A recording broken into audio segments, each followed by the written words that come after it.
नमस्कार साथियों, एक बार पुनः आप सभी का स्वागत है। आप देख रहे हो यंग इंडिया व्लॉग्स और मैं आपका होस्ट एंड दोस्त देवधाकर स्वागत करता हूं आपको चित्तौड़गढ़ सीरीज़ के नए एपिसोड में। चलिए शुरू करते हैं आज का वीडियो बिना किसी देरी के। दोस्तों, आज के इस वीडियो में हम आपको यात्रा करवाने वाले हैं गोरा बादल के महल की। तो चलिए चलते हैं गोरा बादल के महल की तरफ। चित्तौड़गढ़ पर बहुत सारे ऐसे प्राचीन इमारतें, मोनूमेंट और इतिहास से संबंधित चीज़ें मौजूद है जो आपको देखने पर काफ़ी खूबसूरत और काफ़ी अलौकिक लगेगी। यहाँ पर बहुत सारी इमारतें हैं जो अच्छी कंडीशन में मौजूद है और बहुत सारी इमारतें हैं जो जर्जर सी हो चुकी हैं। अभी आपको सामने एक छोटा सा गेट दिखाई दे रहा है। यहाँ भी एक समय में काफ़ी विशाल गेट रहा होगा, लेकिन अभी समय के थपेड़ों से और रखरखाव के अभाव से पूरा धराशायी सी हो चुका है। तो अभी हम चल रहे हैं गोरा बादल के महल की तरफ और अभी आपको जो कुंड दिखाई दे रहा है, इस कुंड के बारे में ऐसा बताया जाता है कि इस कुंड का निर्माण मौर्य शासकों ने करवाया था। जैसा कि आप सभी को पता होगा कि चित्तौड़गढ़ का पूर्व में नाम चित्रकूट था और उस समय यहाँ पर मौर्य शासकों का राज हुआ करता था। तब मान मौर्य को हराकर बप्पा रावल ने इसे मेवाड़ का अभिन्न अंग बनाया था। तो उस समय जो मौर्य वंश के राजा थे, उन्होंने इस बांध का, इस तालाब का निर्माण करवाया था। तो अभी चलिए चलते हैं हम आगे। और ये आपको जो पूरी फेंसिंग दिख रही है, यहाँ पे मृगवन की फेंसिंग है। इसके अंदर पूरा मृगवन स्थित है। तो अभी हम मृगवन तो नहीं, लेकिन गोरा बादल महल की तरफ चल रहे हैं।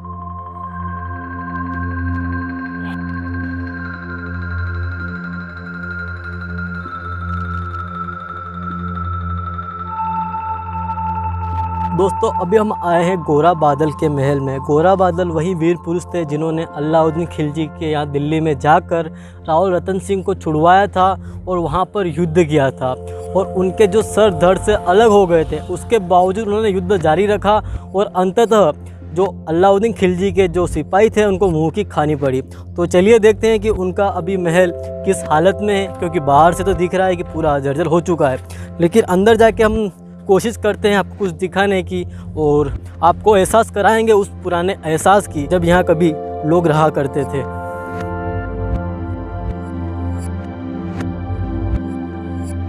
तो चलिए दोस्तों, हम गोरा बादल के महल पर आ चुके हैं। यहाँ पर महल के नाम पर बस एक बुर्ज सा दिखता है, बाकी पूरा महल खंडर में तब्दील हो चुका है। ये यहाँ रख रखाव का अभाव था या समय के थपेड़ों से ये महल खंडर में तब्दील हो चुका है। तो ये दोस्तों यही है गोरा बादल का महल, जो काफ़ी विशाल था। अभी बस इसका फर्श बचा हुआ है, वो छोटी छोटी दीवारें दिख रही है। इसके अलावा पूरा महल खंडर में तब्दील हो चुका है। और अभी आपको यहाँ पर बहुत गंदगी और दारू की और बियर की बोतलें देखने को मिलेगी। तो ये रख रखाव का अभाव ही दिख रहा है।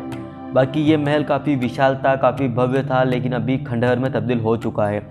और आप सभी गोरा बादल को जानते होंगे, तो उसके बारे में आपको थोड़ा सा बता दें कि गोरा बादल वही महान वीर सपूत, वीर राजपूत थे जिन्होंने दिल्ली में जाकर अलाउद्दीन खिलजी को परास्त किया था। अलाउद्दीन खिलजी की सेना से लड़े थे और रावल रतन सिंह को सकुशल चित्तौड़गढ़ पहुंचा दिया था और वहां पर खिलजी की सेना से लड़ते हुए खुद वीरगति को प्राप्त किया था। तो ऐसे वीर सिपाही थे और ऐसा बताया जाता है कि उनके सर जो धड़ से अलग हो चुके थे, उसके बावजूद भी उन्होंने युद्ध जारी रखा और यह मंजर देखकर अलाउद्दीन खिलजी की सेना में भय व्याप्त हो चुका था। तो ये वही महल है दोस्तों, जहाँ पर गोरा और बादल एक समय रहा करते होंगे और एक समय में यह महल काफ़ी खूबसूरत रहा होगा। अभी आप ये महल देख पा रहे होंगे, तो उसके ऊपर छोटी गोल गोल बुर्ज बना रखी है। तो ऐसा हो सकता है कि यहाँ पर मुग़ल शासकों ने जो आक्रमण किया उसके बाद उन्होंने इसका थोड़ा कंस्ट्रक्शन चेंज किया होगा और ऊपर जो मीनार टाइप बनाते हैं उस हिसाब से अब बना रखा है। तो अभी आपको देख पा रहे होंगे कि ऊपर मीनार जैसा दिख रहा है। बाकी यहाँ पर महल के नाम पर बस 2 छोटे छोटे कमरे ही बचे हैं और इसके अलावा पूरा महल जो खंडर हो चुका है। बाकी ये वही महल था जहाँ पर गोरा बादल ने अपने दिन बिताए थे। यहीं पर गोरा बादल रहा करते होंगे और एक समय में यह महल काफ़ी हरा भरा और काफ़ी खूबसूरत रहा होगा और काफ़ी रौनक यहाँ पर रही होगी। लेकिन आज वर्तमान में पूरा परिवर्तित सा हो चुका है। बस महल के नाम पर 2 छोटी छोटी मीनारें बची है। दोस्तों, यहाँ पर ऐसा कोई साइन बोर्ड भी नहीं लगा है जो बताता है कि यह गोरा बादल का महल है। बाकी हमने यहाँ के लोकल गाइड से और कुछ इंटरनेट के सोर्सों से मदद ली, तो हमने यह जाना कि यह गोरा बादल का महल है, क्योंकि इसके अलावा चित्तौड़गढ़ पर हमको कहीं और गोरा बादल का महल नहीं दिखाई देता है। तो यही गोरा बादल का महल है जहाँ पर गोरा बादल रहते होंगे।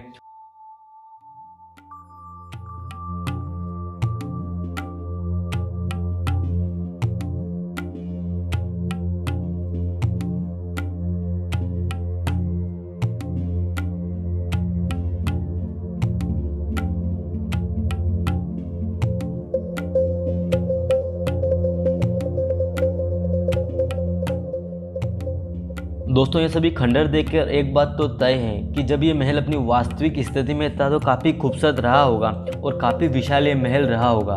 लेकिन अभी वर्तमान में तो पूरा खंडर बन चुका है, लेकिन एक समय में काफ़ी आलीशान ये रहा होगा।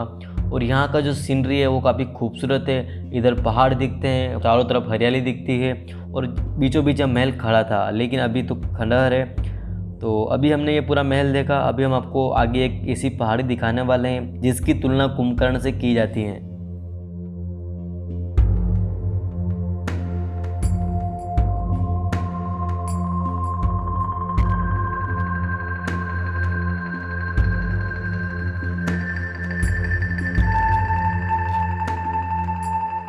तो चलिए चलते हैं कुंभकर्ण पहाड़ की तरफ और आपको बताते हैं वहाँ का नज़ारा, क्योंकि यह पहाड़ बिल्कुल महल के निचले भाग में स्थित है।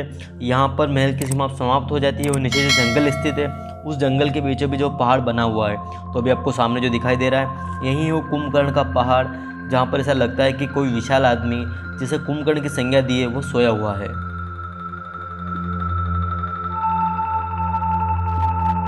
कहाँ पे? ये वो सूरजपोल गाँव है। अच्छा, इन पेड़ों से आयुर्वेदिक की रजाएं बनती है, साड़ियाँ बनती है। इन पेड़ों से काहे की पेड़ है? आदिवासी अनाथ विधवा जो आए होते हैं ना, जड़ियाँ बूटियाँ डालते हैं, और ये कुंभकर्ण का पहाड़ है ये सब में। अच्छा, तो दोस्तों पीछे आपको देख पा रहा होगा ये पहाड़ जैसे कुंभकर्ण के पहाड़ के नाम से जाना जाता है, क्योंकि ये इतना विशाल है और ऐसा लगता है कि कोई विशाल आदमी सोया हुआ है। तो लोगों ने इसको कुंभकर्ण की संज्ञा दी, क्योंकि कुंभकर्ण अपने आप में विशाल होता था, तो इसकी बनावट देकर लोगों ने कुंभकर्ण की संज्ञा दी है। और आप ये पीछे जो पहाड़ देख पा रहे होंगे, ये पीछे जो आप मैदानी भाग देख पा रहे होंगे, ये बैटलफील्ड था, यहाँ पर मैदान में युद्ध हुआ करता था। अभी वर्तमान में यहाँ पर एक गांव बसा हुआ है जिसका सूरजपोल गांव नाम है उसका, और आगे हम आपको बताने वाले हैं। और पीछे भी हमने आपको गोरा बादल का महल बताया था, और ये पीछे पूरा बैटलफील्ड, और काफ़ी रोमांचकारी ये यात्रा है और काफ़ी खूबसूरत नज़ारे हैं।